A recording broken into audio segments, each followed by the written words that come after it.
Hello everybody, it's the Historical Gamer once again, and today we are returning to Ultimate Admiral Dreadnoughts. We did a couple of streams on this a few weeks back, or maybe a week or two back, and we fought through the first couple of battles in the British campaign. This is a upcoming game currently in early access that you can only purchase directly through the developer's website at Game Labs. But they are about to release it on Steam in early access, I believe. So it will be available to the broader audience without going directly through their website. I believe in the next week or two was sort of the indication they gave on their Discord. And so this is a Age of Sail naval combat game. The game has two campaigns, the British and the Americans. It takes place, at least thus far, we're in the American Revolution time period, but we're actually fighting against the Spanish as the British. So it's like 1780, April of 1780. You play the role of an individual captain as he sort of works his way up the ranks of the Navy toward flag rank, presumably, and fight in a bunch of different scenarios, both land-based battles and naval battles. And we fought two battles thus far. Both were successful.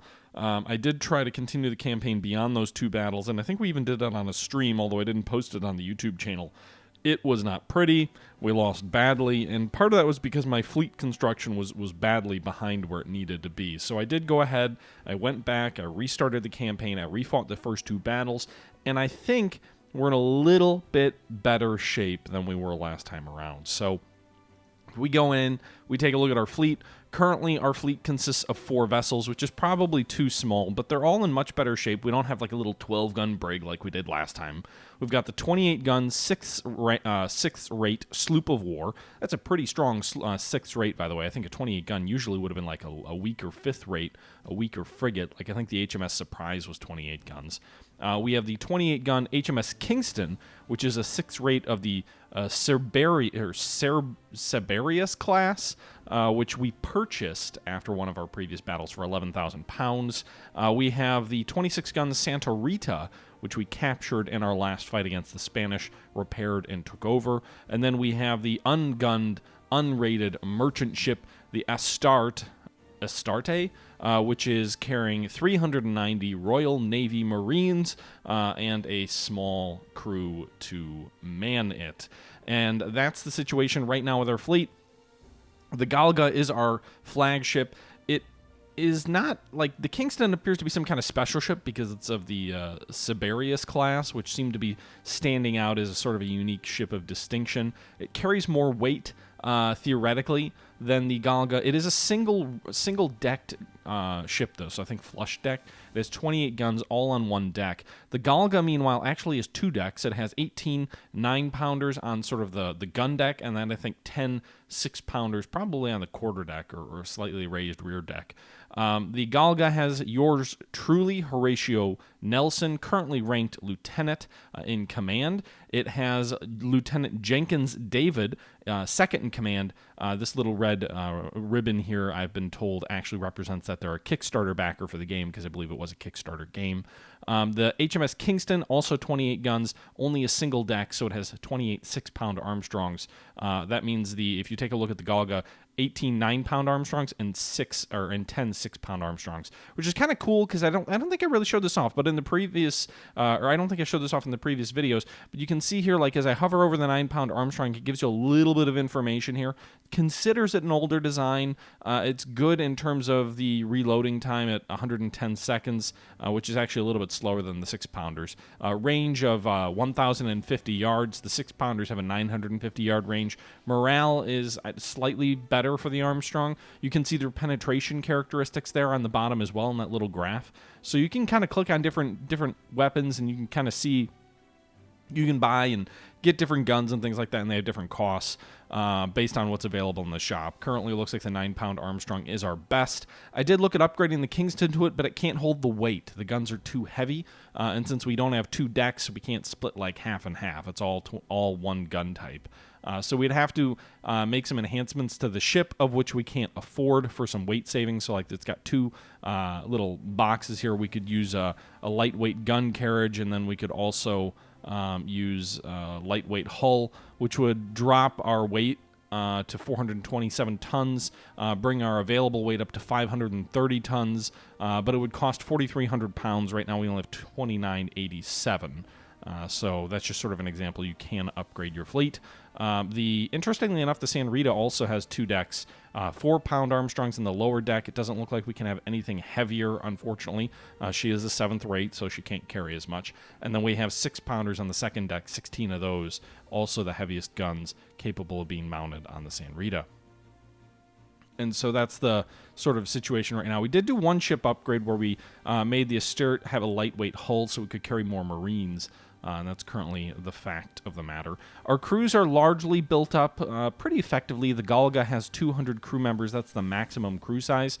We can also upgrade the crew here so we can give them better morale, or we can give them tireless. So either less stamina or better morale. I'm going to go with, more stamina or less morale. Oh my God. More stamina or more morale. I'm going to go with more stamina so that they're tireless. And this follows sort of the ultimate general model where you can get up to 3 perks for different units as they gain experience. You can see here the crew's stats of efficiency, sailing, boarding, gunnery, morale, stamina. They've got good gunnery skills up to 61.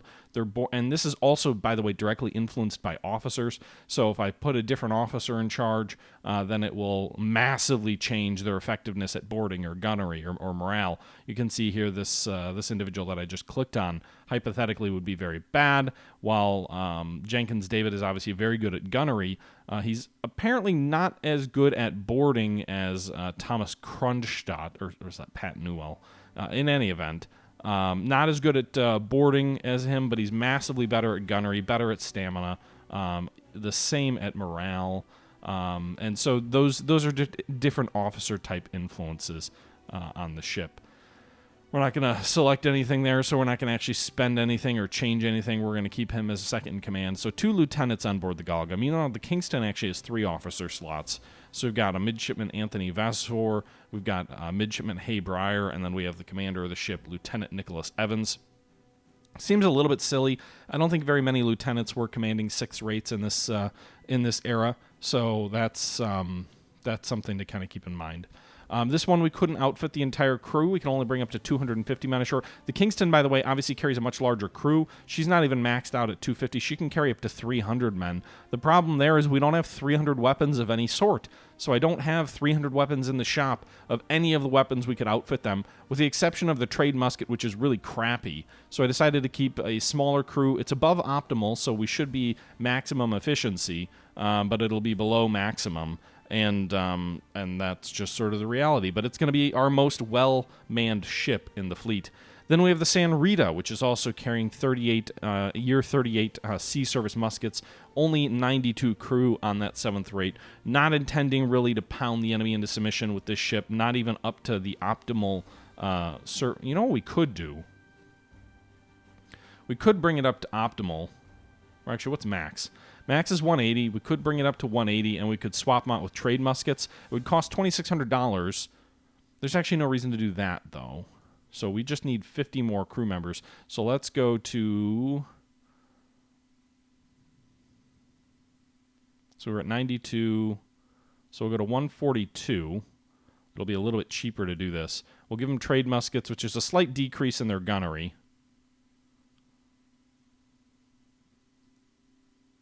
Yeah, we'll go to trade muskets. It's just a slight decrease in their gunnery. It's going to cost $1,600. We'll be above optimal in terms of the crew quality. Then we can go back to the Kingston, and we can go ahead and give them sea service muskets. And we're gonna. Why does it say windowed mode? I don't know why it says window mode up here rather than reserve, but this button should be the reserve, and that influences whether we use green troops or whether we use veterans. Looks like we can't quite afford to do all veterans, but what we can do is we can do up to 275 crew of veterans. Then we can drop so apparently even rookies cost some money. Okay. So we'll just settle with 275 crew then. Morale, we'll go with stamina. Morale might be more important, I don't know. But in any event, 275 crew, so we got 25 more men aboard with 67 more muskets. Actually, we could sell some of those. So if we go back to the land weapons here, so we need to sell, we need at least 25 left over for our crew.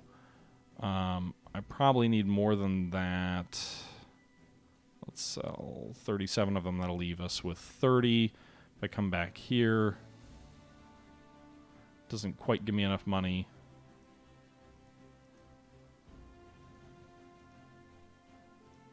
I can go up to 290. So 290 men is probably enough.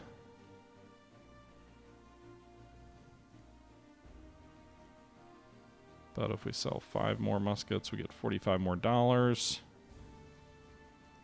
Wow, an individual crew member is 25 pounds?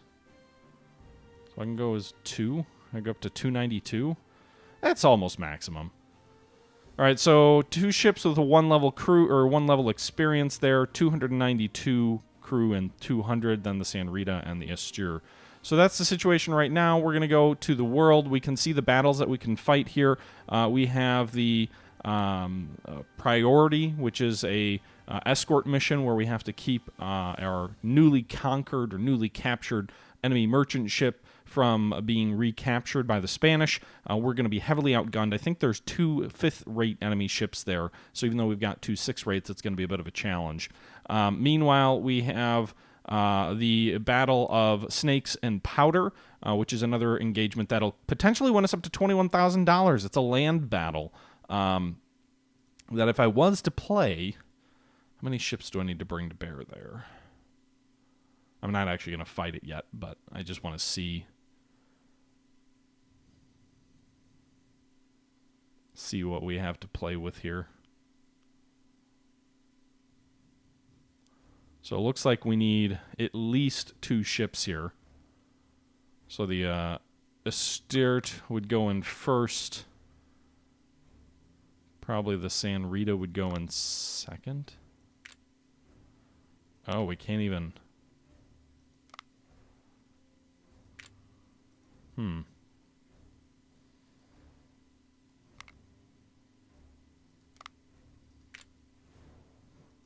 Interesting.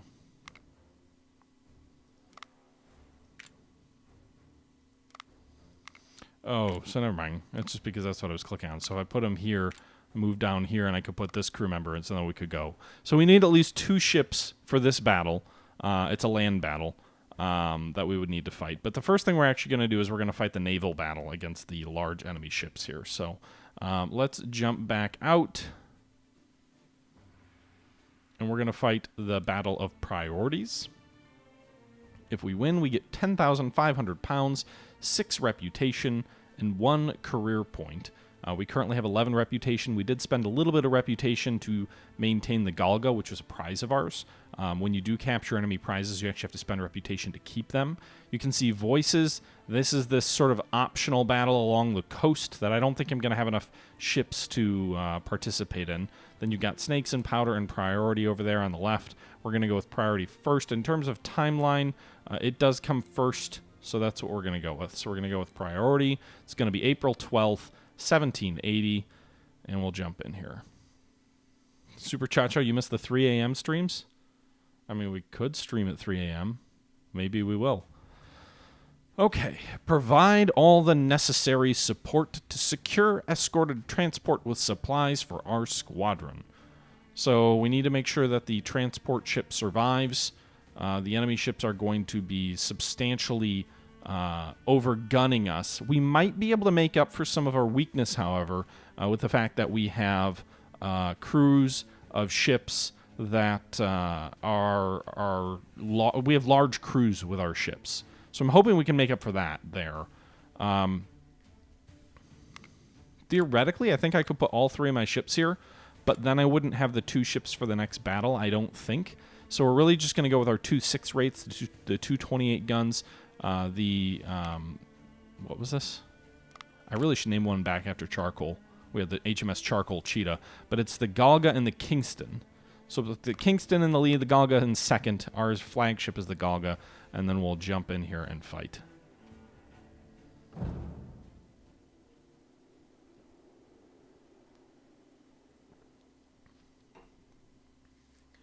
We are rejoining our fleet, accompanying the vital supplies on the recaptured merchant. The evening mist prevented us from detecting the enemy. The only good news is that they are also surprised by our presence. So you can see here the Libra has 280 men aboard her. We have 292 aboard one of our 6 rates, 200 aboard the other. So we probably would only have one ship that might have a slight advantage in a boarding action. So essentially the merchant needs to survive, and we need to get by these enemy vessels that are of greater strength than our own. If we do lose the battle, then we lose a bunch of reputation.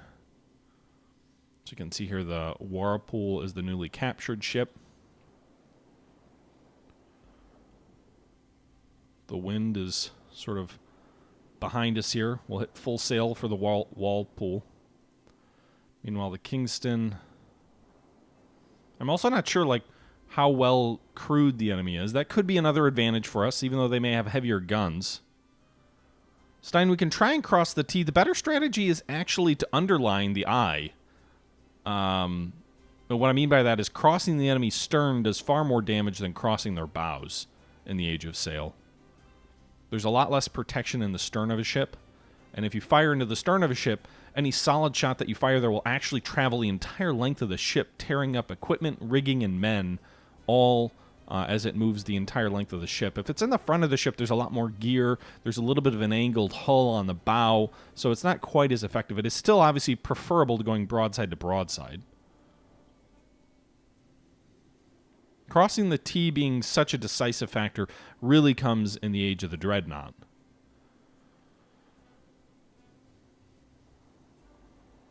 Our ships are all moving very slow.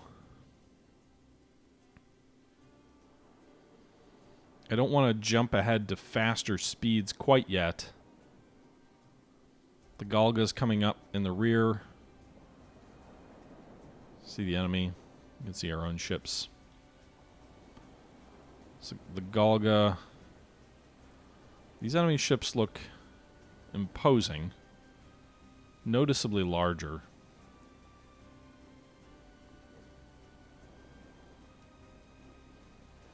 I think they're all the same class of ship.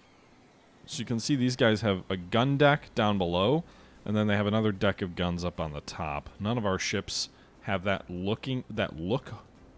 The Galga claims to have it, but I don't see it.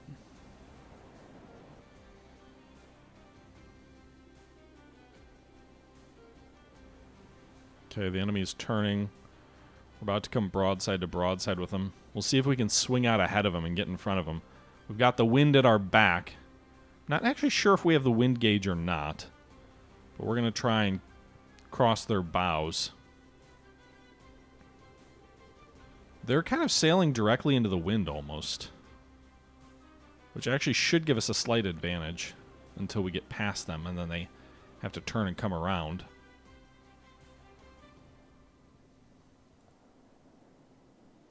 Now I'm heeling over into the wind. Shit, I can't fire at any kind of distance like this. So I'm actually going to turn back around. The Whirlpool's making just shy of 5 knots, sort of trying to sail off to the edge. The longer we delay engagement, the better, because the battle will end once the Whirlpool gets out of danger.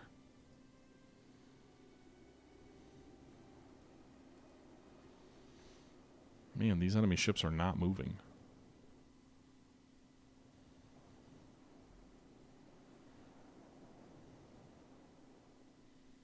And boy, are we, like, this, the sea state is difficult. Again, I could fast forward to make this go a little bit faster. He's going to fire first, isn't he? Unless he's really heavily healed over.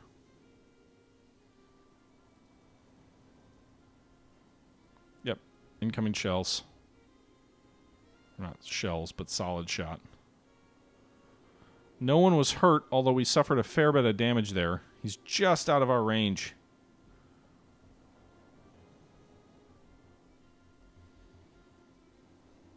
Alright, so we are now in cannon range.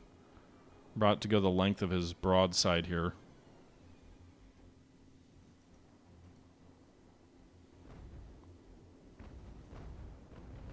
Open fire! Oof. That is a lot of cannons. We suffered quite a bit of damage on that side. No crew members, interestingly enough. I don't think we did really any damage to him either. We probably will be able to come up around their stern, though. I think we have the wind gauge.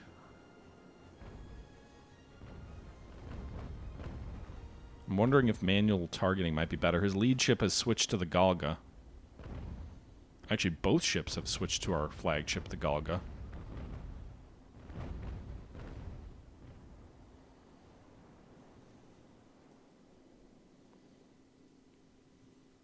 Fire for the stern, my lads! Alright, so our range is going to increase here. Although it looks like our ports might be a little bit below the water. God damn it, the Galga's just eating fire. It can't shoot.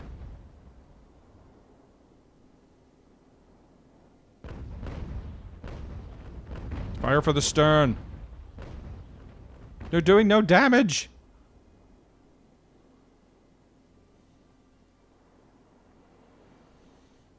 Well, shit. The only saving grace thus far is the Walpole has not been engaged. And she's making just shy of 5 knots. The enemy's sterns are largely pressed in. Interestingly enough, we have yet to lose a man on either of the ships, although a fair amount of damage to the armor on the Galga.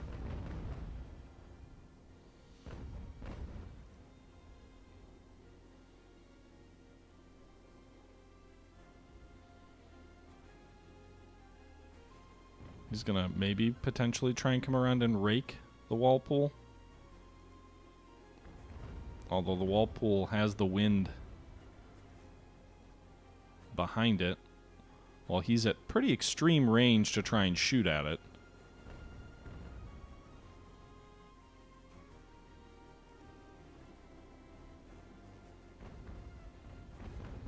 No, it looks like... I'm thinking because we're at full sail... a lot of these cannons are actually below. When they turn blue, I'm guessing that means they're below the water.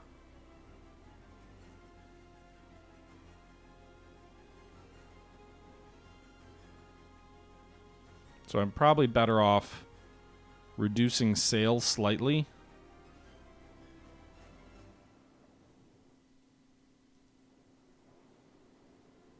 The Galgas, meanwhile, apparently is adjusting sail automatically to follow the Kingston. You can see she's got a little bit of wind behind her while the Kingston's almost flat aback.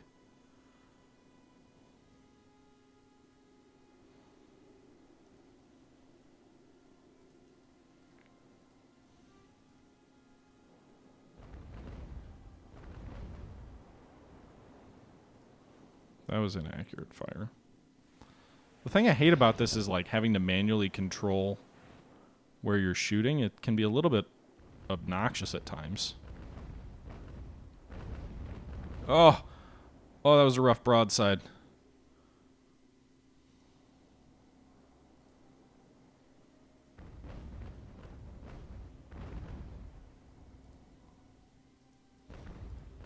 Shit. Galga's gonna take a bunch of damage. Artillery shock. Ooh, that's a rough broadside there.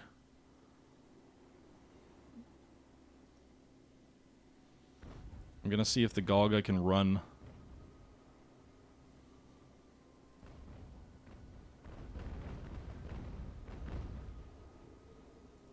We're not doing much damage. Last thing I need is to get engaged in a running gunfight when I'm massively outgunned. The Galga's got some good speed behind her, though, so she might be able to run. The Kingston's suffering some pretty heavy damage, too.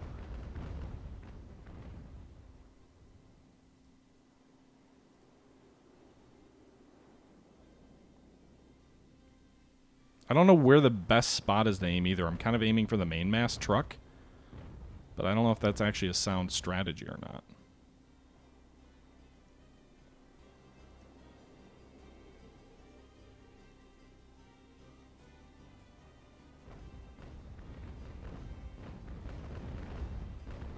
Oh my god. I'm going to try and cut in behind. I'm going to try and break their line. Fly, my lassies, fly.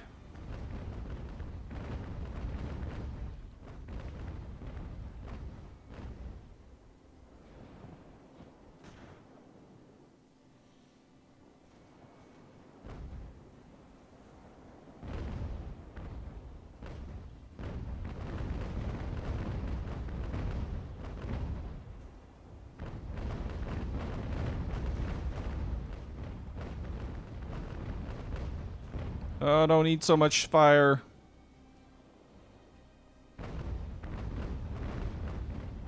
Oh my god, we're taking so much damage. The Kingston is taking so much damage. I think the Galga and the Walpole will escape, but I don't think the Kingston will. The hull damage alone is huge. Each one of these broadsides is just devastating it.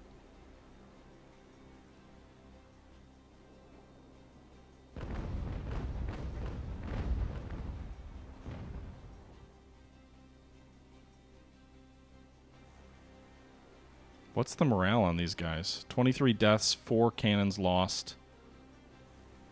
Hull's at 44%. Morale is at 11.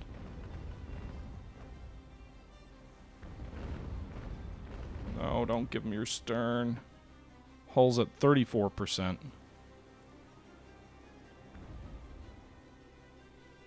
I think the Walpole's gonna escape. I don't think that's a question. The Galga should be relatively safe. But I don't know how to get the Kingston out of here. Whoop. She's not making enough sail. I'd send her over to flank, but again, at 15 morale and 34 hull, she's flooding pretty heavily.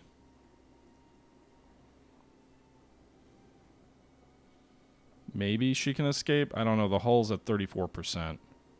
Pump, my lads, pump. The Walpole still has a ways to go.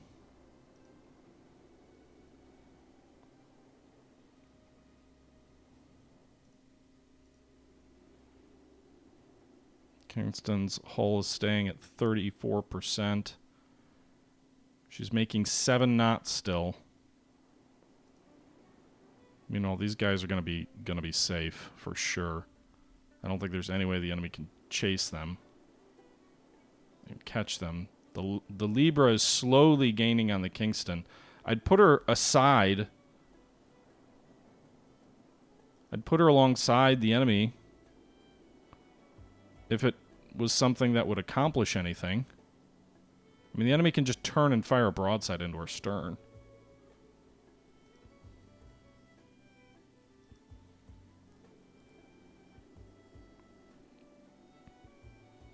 So they're almost into the safe zone. Hull's holding steady at 34%. The enemy is coming up, however. What are you doing, actually?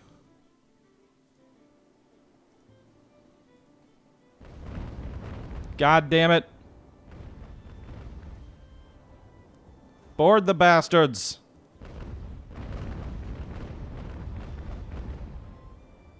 Galga retreated.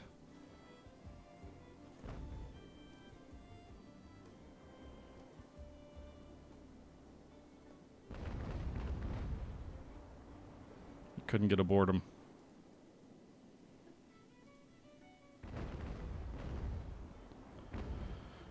Shit. Walpole has retreated. Victory! Did our ship survive? We didn't lose any ships. Oh my god. Oh. Oh boy. Wow.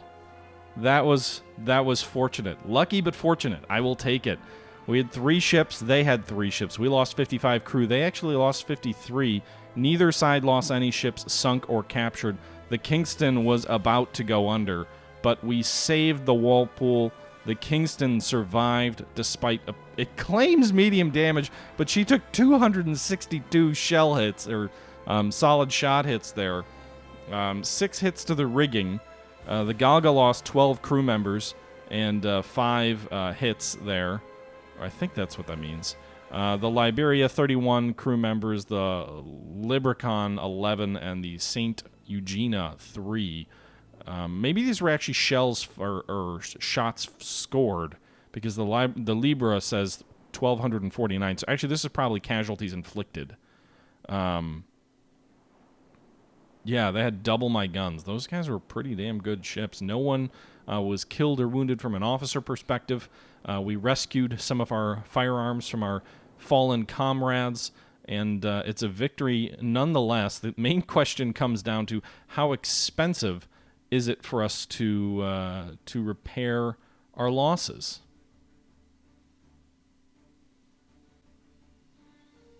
So, where is that? Priority? We were able to escape with our supplies, but I didn't join the Navy to run. $1,500 or $10,500 plus 6 prestige and 1 experience. The Galga needs repair. $368 is not bad, or pounds. The Kingston needs 2,745 pounds worth of repairs, far more substantial in terms of losses. Now it says reserve instead of window. That's weird. We can spend $3,000 to keep our crew at 100% efficiency. I don't think we'll do that. Let's actually just cancel. So $255 is probably adequate. The Galga didn't really lose many crew members either. We can spend $1,000 and get her crew back up to full complement. Gained a little bit of experience there. Maybe we'll do $275 for the Galga, or for the Kingston. I don't know. Part of me wants to just go all in. I'm really bad at that, though. I need that money for buying more ships, so I'm actually not even going to do any of it. We can give them another trait here, so they're onto the level 2. We can give them better gunnery, which is faster reloads. We can give them better rigging, or we can give them better hand-to-hand gunnery and boarding. I'm going to go with gunnery and boarding. Actually, no. We're going to go with gunners. Okay. The campaign is not random at all. It's a scripted campaign. All right. So I don't know if we can sail with these guys again in the next battle or not. That'll kind of decide my next move.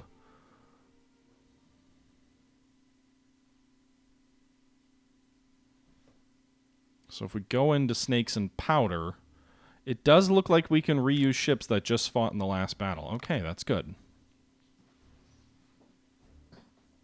Okay. So for this battle, I think we need to do the San Rita, or sorry, the Asterte, because it's our troop transport with 390 Marines aboard it. So that'll give us a big chunk of soldiers. And then maybe the San Rita with it, with its 142 inexperienced crew. That gives us 548 men in the initial attack. And we can go with the Kingston and the Galga in reserve, coming up with another 450 men. I'm putting them in reserve also because I don't want to take casualties to those crew members. They are the most experienced crew members that we have, and so they'll be expensive to replace.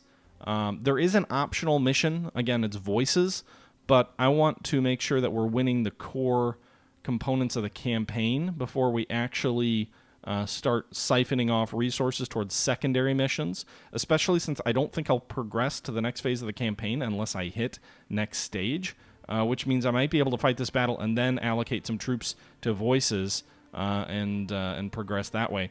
I did want to go ahead and use our 1 career point over here, so we're going to go ahead and use that on better prices at the Admiralty.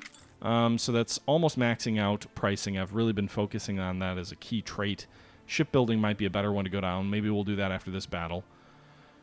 We're up to 17 reputation points, which is good. For this battle, if we win, we get 6 more reputation points and 1 career point. We also get $1,000 more. I'm guessing that means we're going to take a lot of casualties. The good thing is the Marines are not super experienced, so they should be relatively cheap to replace. All right, everybody, I'm going to go ahead and jump in here and cut this one off. I hope you enjoyed the video. We're going to move on and cover the next battle in our next episode. That will be our first exclusive look at land combat. We've dabbled in land combat a little bit in the intro scenario to the campaign, but we haven't actually fought a battle that is exclusively land combat, and that's what we'll get to see next time in, I think it's called Snakes and Powder, in our next battle. Until our next battle, guys, I hope you enjoyed the video. I hope you enjoyed this segment of our live stream that we pulled from our Twitch channel from just last night. Please leave your thoughts down below. And as I like to always end my videos with my little tagline ending. As always, guys, this is the Historical Gamer saying once again, thank you very much for watching, and until next time, I'm out.